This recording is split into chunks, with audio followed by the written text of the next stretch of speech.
Hi guys, welcome back to my channel fashion 92। उम्मीद है आप सब खैरियत से होंगे। आज मैं आपके लिए बहुत ही खूबसूरत और लेटेस्ट टाइप की वीडियो लाई हूँ। जैसे कि आप देख सकते हैं, मैंने इसमें मोबाइल और वॉच को सेम सेम कलर्स में रखा है और तकरीबन सेम सेम डिज़ाइंस में रखे हैं। ये बहुत ही खूबसूरत हैं।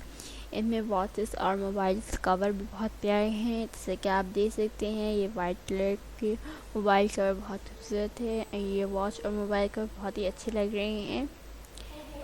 ये लेटेस्ट डिज़ाइंस के मोबाइल कवर हैं और आप इसे कहीं से भी आसानी से परचेज़ कर सकते हैं। ये वॉचेस भी बहुत ही खूबसूरत हैं। आप किसी भी ड्रेसेस के मैचिंग की ये वॉचेस भी पहन सकती हैं। किसी भी फंक्शन में जाना हो, ये वॉचेस पहन सकते हैं। इसमें कुछ ऑफिस टाइप की भी वॉचेस हैं, जैसे कि आप देख सकते हैं। ये सीन कलर में है, ब्लैक कलर में है, ब्लैक एंड गोल्डन कंट्रास्ट इसमें भी है।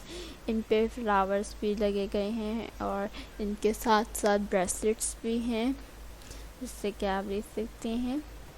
उम्मीद है आपको ये वीडियो अच्छी लगी होगी। अगर मेरी वीडियो अच्छी लगी तो मेरी वीडियो को लाइक कीजिए, चैनल को सब्सक्राइब कीजिए और साथ ही लगे बेल आइकन को प्रेस कीजिए, ताकि जो मैं नई वीडियो बनाऊँ उसका नोटिफिकेशन आपको मिलता रहे।